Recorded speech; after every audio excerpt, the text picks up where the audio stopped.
Hi, everybody. Today we're going to talk a little bit about the experience of Native Americans during the Gilded Age period, so the same time that all this industrialization is going on in the cities of the East.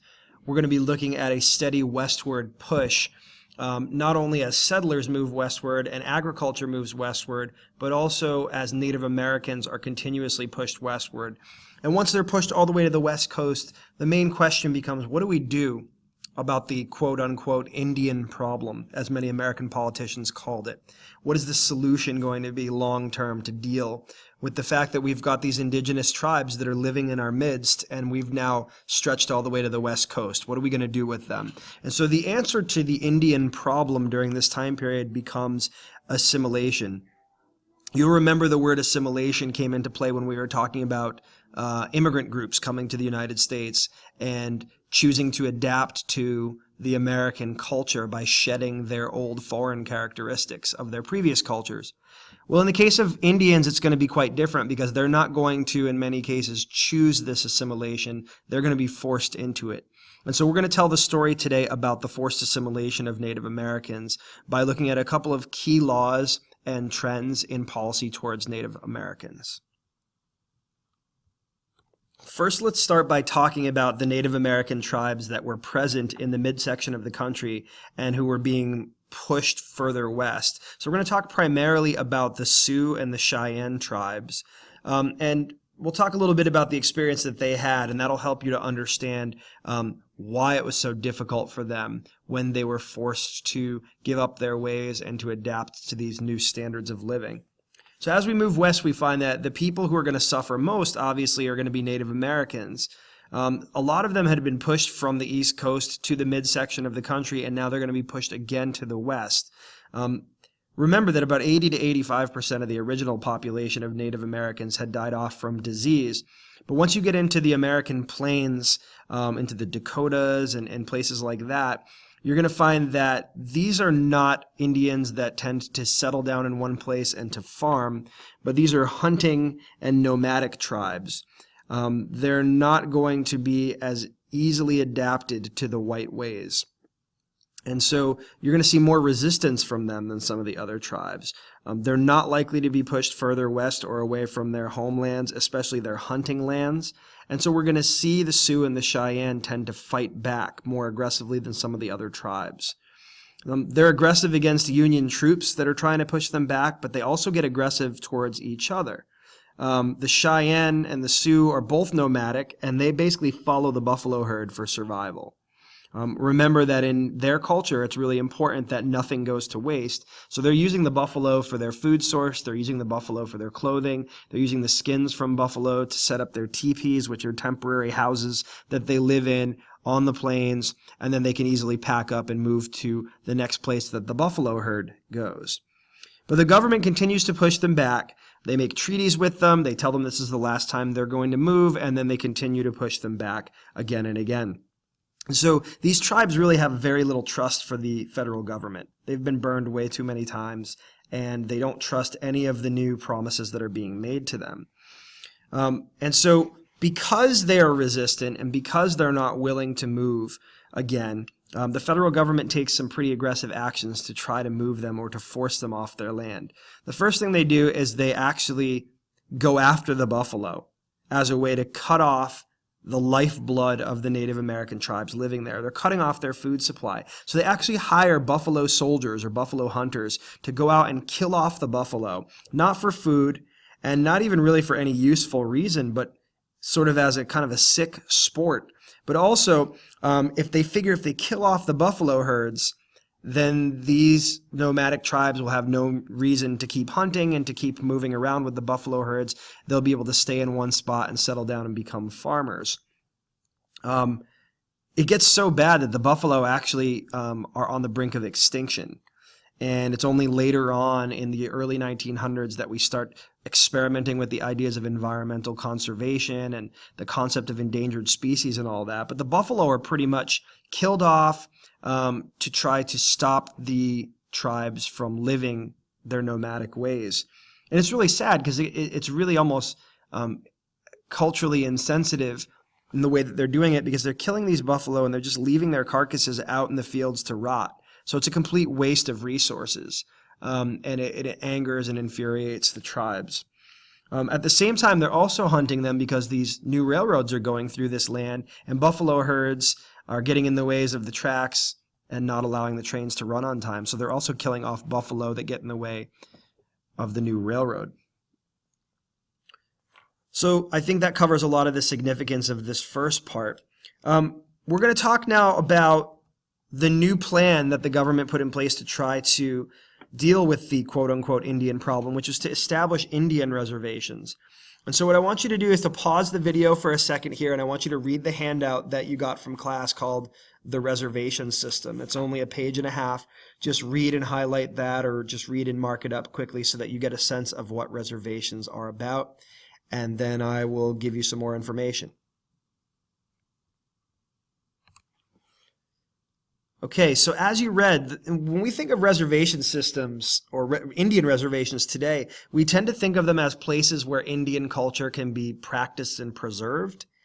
And that's interesting because it's the exact opposite of why they were originally created. They were originally created to destroy the traditions of Indian culture. They were originally created to be controlled areas where Native American tribes could be monitored and where they could be taught and forced to assimilate to white Christian ways. And so I think tribes have very mixed feelings about reservations today. In one sense, it's all that they have left of any of their tribal land. And in the other sense, they have a really bitter taste in their mouth about what their people were forced to do on these reservations. So the U.S. government basically took large chunks of land that they owned. Now, this started out as federal territory in Oklahoma, which you might remember at one point was called Indian Country. And they divided up areas of federal territory and made them into reservations that were basically like walled-off encampments. They're almost like military bases. I don't want to maybe go to the extent of calling them concentration camps because they weren't quite what you would think of in, say, Nazi Germany, but they were concentration camps in the respect that they were concentrating a group of one ethnicity in one place with the specific purpose of separating them from society and getting them to accomplish some goal that the government had. So in that sense, they are concentration camps. They're a lot more like the Japanese internment camps that we're going to see created by the federal government during World War II. And we'll get to that a little bit later in our studies. Reservations were controlled by the U.S. military, and often the head of a reservation was a high-ranking military official who kind of acted as a paternalistic figure, but more times than not acted more like a prison warden. And they often used martial law, which meant basically strict military rule, which would allow them to use severe punishments as well as even perhaps arrest, detainment, or physical punishment of these Native Americans if they were to disobey. The cavalry, which was the Union troops or the government troops that rode on horseback, often clashed in violent confrontations with tribes as they attempted to force them, to round them up and to force them onto the reservation. And some of the examples of these Indian wars are the Sioux War and the Nez Perce War, but there are some specific conflicts within this period of time that we're going to focus on, and the film is going to focus on, which is the Battle of Little Bighorn, which some refer to as Custer's Last Stand, and the Wounded Knee. Some call it the Battle of Wounded Knee, some call it the Wounded Knee Massacre. It depends on your perspective. Those who favored white culture tended to call it the Battle of Wounded Knee, and Native Americans who were killed there or new people killed there, they would associate it more as the Wounded Knee Massacre. Going back to your notes, we're going to talk a little bit about some of the important leaders during this time period of the Indian tribes, as well as some of these conflicts and wars. So let's start by talking a little bit about major figures here. The major figures that we're going to talk about are Sitting Bull, who you see at the top left here, Crazy Horse, who you see below him, and then finally Chief Joseph. So let's kind of talk about them in order. And we're also going to talk a little bit about Custer's Last Stand and the Battle of Little Bighorn, which you can see depicted over here. You're going to see Sitting Bull in the film portrayed as one of the main leaders of the tribes. You're going to see him contrasted with the character of Red Cloud, who is another one of the Sioux chiefs. But in this particular case, Sitting Bull and Crazy Horse kind of get their street credit from being some of the only Native American chiefs, A, to resist being put on the reservation, and B, to actually stand up and win a major battle against the cavalry, against the federal government. And so when we talk about the Battle of Little Bighorn, what we see in this is that tribes are able to surround Custer's troops, and they really do a number on them. They kill them, they massacre them, they bring their scalps back as evidence that they have won the battle, and it creates a particularly savage image of the Plains Indians. The thing you got to know about Custer, though, is that Custer was kind of a lucky idiot in a lot of senses. He was brave, but he was stupid. He went and charged straight into a battle without thinking of what the consequences of that would be, and ended up getting a lot of his cavalrymen killed in the process. But if you take a look at this particular battle, he's completely outnumbered and outgunned, and it's one of the only times that the Native Americans can claim a victory against the federal government. So it's pretty significant, and these two tribesmen are going to get a lot of accolades for this. They're going to be seen as heroic figures for this resistance. What Custer doesn't expect is, A, there are more people than he thought. There are about 1,200 Indian warriors, and they have guns.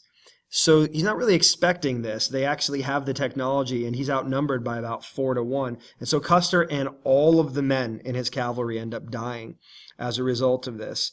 And so this is going to be major in terms of the turning point in the way that the federal government is going to deal with Plains Indians.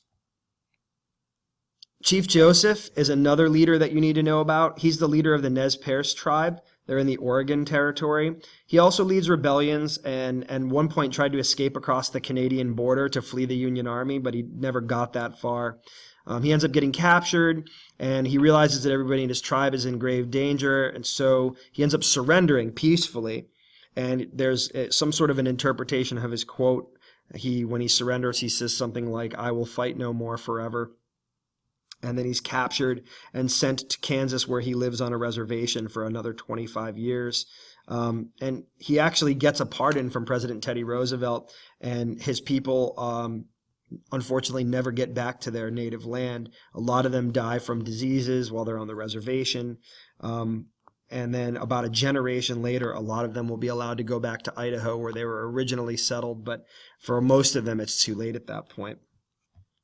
So rather than fight these endless wars against tribes in the plains, the federal government switches to a policy of assimilation to solve the quote-unquote Indian problem.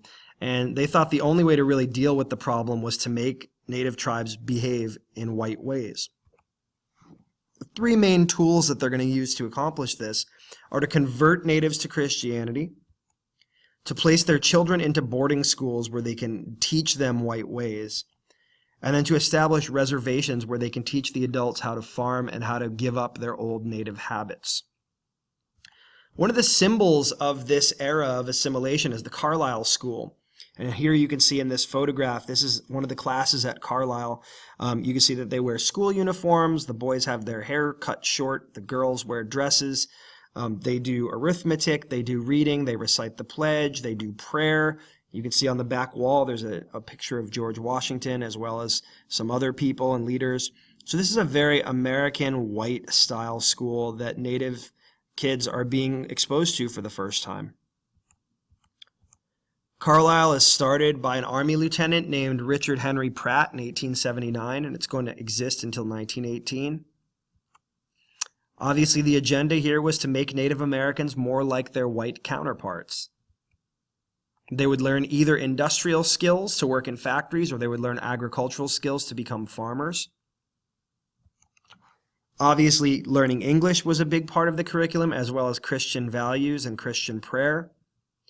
And all children had to choose a Christian name and give up their Native American name. And you're going to see this depicted in the film as Charles Eastman, when he's a young boy named Ohayesa, he's being forced at his school to choose a Christian name from the Bible, and that his teacher won't pay any attention to him until he does. I need about 5 more minutes to finish up, so there'll be one more short screencast.